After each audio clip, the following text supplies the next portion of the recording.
ada jabatan yang lebih menyibukkan malaikat yang ada di langit melainkan jabatan orang alim yang mengamalkan ilmu.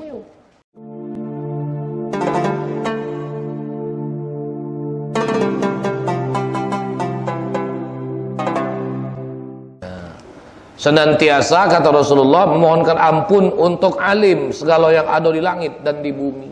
Ya Allah, segala yang ada di langit, segala yang ada di bumi, mintakan ampun. Nabi yang ngomong bagi wong yang alim, bagi wong yang berilmu. Tapi kalau dionyo tidak ngamalkan ilmunya, ancamannya lah besar pula. Al-alim lam ya'malan bi ilmihi mu'azzabun min qabli ubadil wasan. Wong alim yang tidak ngamalkan ilmunya, dia tahu tapi tidak galak ngajar. Dia tahu tapi tidak galak nganjuk dah. Itu tidak ngamalkan ilmunya. Di antaranya mu'azzabun min qabli ubadil wasan. Maka orang itu diazab oleh Allah sebelum Allah mengazab penyembah patung berhala. Jadi ilmu itu biar sedikit, amal ke. Jangan nak nunggu banyak. Ya.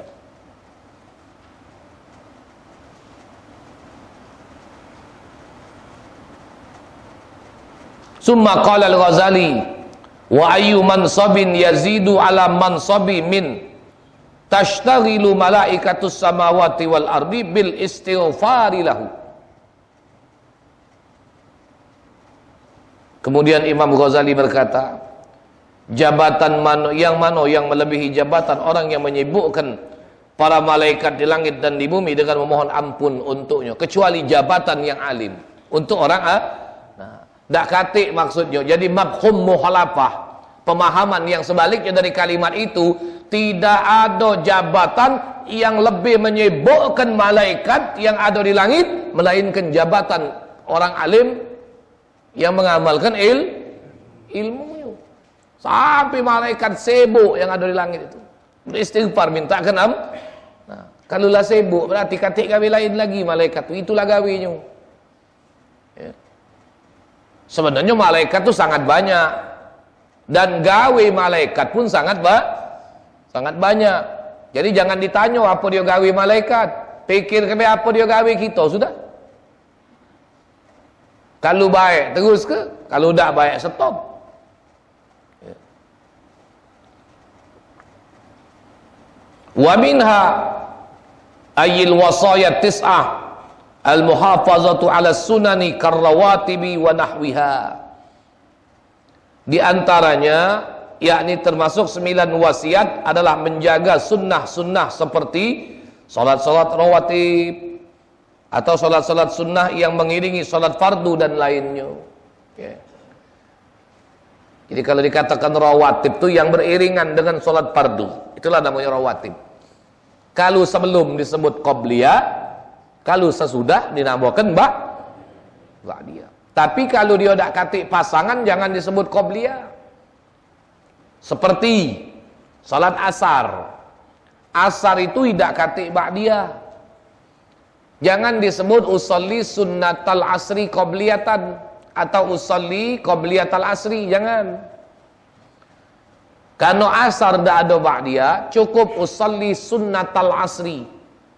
Aku salat sunat asar. Apa lagi yang dah katik pasangan? Nah, tadi sembahyang subuh. Subuh dah katik ba'diyah. Jadi cukup niatnya usolli sunnatas subhi. Ya. Kecuali dijelaskan dalam kitab Fathul Mu'in, kalau dionyo ada pasangan, kalau tidak disebut ke tidak sah. Zuhur ada qabliyah, ada ba'diyah, tidak sah kalau kita berniat usolli sunnataz zuhri. Sunat zuhur itu yang mana? Yang kita gawe gitu, sebelum apa sesudah? Ya. Maghrib ada qabliyah, ada ba'diyah. Nah, tadi subuh ada yang bertanya, Ustaz, qabliyah maghrib tu ada. Cuma hukumnya ghairu muakkadah. Tidak muakkad. Kalau nak ditunjukkan mana yang kuat, sebenarnya antara Qobliyah Maghrib dengan Qobliyah Isya lebih kuat Qobliyah Maghrib.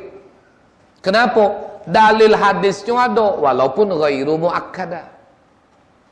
Kalau Qobliyah Isya tak kata dalil hadisnya secara khusus. Mana ada? Cuma dia ditunjang oleh hadis yang umum, disokong oleh hadis yang umum. Baina kulli azanaini salatun, antara azan dan iqamat itu ada salat. Tapi azan yang mana? Qomat yang mana?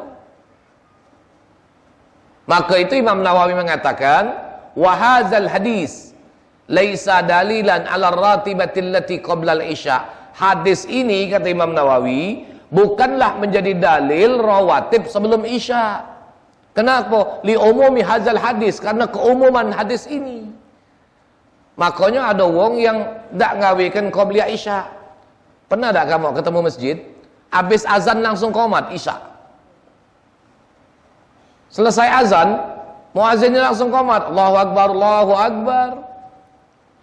Wong yang baru sholat di masjid itu kaget. Ay, tak katik lagi nih anu, kita kesempatan nak sembahyang qabliyah. Karena mereka berpahaman qabliyah isya itu tidak ada. Jadi jangan heran. Dan hadisnya secara khusus tidak ada. Tak katik. Cuma kalau ada orang ngawi, ya karena disokong oleh hadis yang umum tadi. Ya. Nah kalau Qobliyah Maghrib, hadisnya jelas. Dalam bab salat sunat, baca Sahih Muslim. Sallu qablal maghribi. Sallu qablal maghribi. Summa qala fis salisa, sallu qablal maghribi liman syaa. Salatlah kamu sebelum maghrib, kata Rasulullah. Salatlah kamu sebelum maghrib. Kemudian pada ucapan yang ketiga Nabi mengatakan, salatlah kamu sebelum maghrib liman syaa, bagi siapa yang galak. Nah, maka itu tidak jadi muakkad. Ujung matan hadis itu liman syaa, bagi siapa yang mau. Siapa yang galak. Dan alasan kedua yang menyatakan kedudukan Qobliyah Maghrib itu tidak muakkad, ya. Nabi itu ngongkon ujung kalimat bagi siapa yang galak. Pertanyaannya, Nabi ngawi kenapa tidak? Maka itu dia menjadi ghairu muakkada. Sama dengan salat sunat wudu, ya. Salat sunat wudu, gawe Bilal. Nabi nanyo, semalam aku masuk surga, Bilal juga Rasulullah. Ku dengar suara sendal kau berjalan dalam surga. Apa dia ni amalan kau? Tidaklah aku bersuci ya Rasulullah, melainkan selepas itu aku salat 2 rakaat. Senyum Nabi. Nah pertanyaannya, ada tak Nabi ngawikannya sebelumnya sunat wudu? Tak kata. Tapi karena Nabi senyum jadi sunnah. Tandanya itu menjadi sunnah. Itu namanya takrir sukuti, ya. Dalam istilah fikih, takrir sukuti, ketetapan yang ditetapkan Nabi tapi dengan cara diam. Cak mana caranya? Senyum baik Nabi. Cuma menerai Nabi mengengut, nah jangan. Berarti Nabi tak demen, ya. Sama wong ngawikan, nah ini banyak mak ini ahli pendapat, ya. Rami pak ini. Yang mau melok-melok pendapat model mak ini dia mengaji mahab. Wong bengkok baru nak lurus ini. Takoan. Mereka mengqadha salat sunat subuh. Mengqadha salat sunat subuh. Iya. Sunat subuh itu nah. Diqadhanya gara-gara dia datang terlambat ke masjid. Diqadhanya. Memang ada pak dasar hadis riwayat Imam Turmuzi, ya. Ada sahabat habis salat subuh dia tegak lagi salat. Ditanya oleh Rasulullah, ayyus sallaita, semayang apa yang kau gawikan? Inni pattattu ya Rasulullah rakaatai qabla al-fajri, sesungguhnya aku luput ya Rasulullah 2 rakaat sebelum subuh. Jadi nak kutunaikan ba'da salat subuh. Nabi diem. Nabi tidak ngelarang, Nabi juga tidak nganjur ke. Diem ya Nabi. Inilah yang jadi dalil mereka mengqadha tadi. Mengqadha qabliyah salat sunat bukan qabliyah subuh, mengqadha salat sunat subuh. Itu dalil mereka. Oi, kalau habis solat subuh tu memang ada solat, ngapo dak Nabi ke ngawi ba'diyah bae? Itu kalau makai akal. Ya dah, andai kata sesudah subuh tu memang boleh nian semayang, ada solat yang lebih utama, ngapo tidak katik ba'diyah? Memang habis subuh tu nak semayang, pasti Nabi ngadokan ba'diyah tapi tidak ada ba'diyah subuh. Nah ini kurang gawe. Datang ke masjid wong lakomat, imam takbir melok takbir karena tidak dapat tadi sunat subuh, akhirnya membayarnya sesudah subuh. Begitu ditanya ngapo? Aku tadi datang terlambat. Aman tiap hari, bukan terlambat kau tu, penyungkan. Bukan marah, bukan, aku tu agak kesel bae. Ya. Sengaja nian pecah nak mancing-mancing masalah. Sengaja nian pecah kita tu nak nimbulkan pertanyaan dalam hati wong banyak. Inilah akhirnya gawe jadi fitnah. Cara datang terlambat. Jika mau nyekel HP ke go mahal, hidup ke alarm HP tu bunyi ke tempel ke pinggir kuping bawa bantal. Jadi seolah-olah Pak nak mamer ke. Nah, aku boleh. Ngapo? Mengqadha salat sunat subuh. Mengqadha salat sunat subuh. No. Dak mak itu ilmu ni. Walaupun ada keterangannya, jangan dibuat-buat. Dulu waktu kiai masih hidup, men kamu tak percaya tanyalah kiai sebelah sinilah. Ya. Aku nanyo sama kiai, masih belajar di ruangan itu nah. Ya, situ. Nanyo, kiai mak mana wong mengqadha salat sunat subuh sesudah subuh itu kiai. Uji kiai jid banyaklah mudarat, banyaklah fitnahnya sudahlah. Ya. Masih banyak amal yang lain. Salah kita ngapo terlambat. Itu satu. Kedua, cerita hadis tadi yang wong mengqadha sunat subuh tadi sesudah subuh itu tuh uji kiai terjadi di Masjidil Haram. Di Masjidil Haram jid katik waktu tahrim. Maka Nabi diem baik, talak ke Nabi. Masjidil Haram, mana ada waktu tahrim? Nak semayang model apa? Kamu ba'da subuh, katik masalah. Tak katik masalah. Silakan nak solat apa? Karena memang ada hadisnya.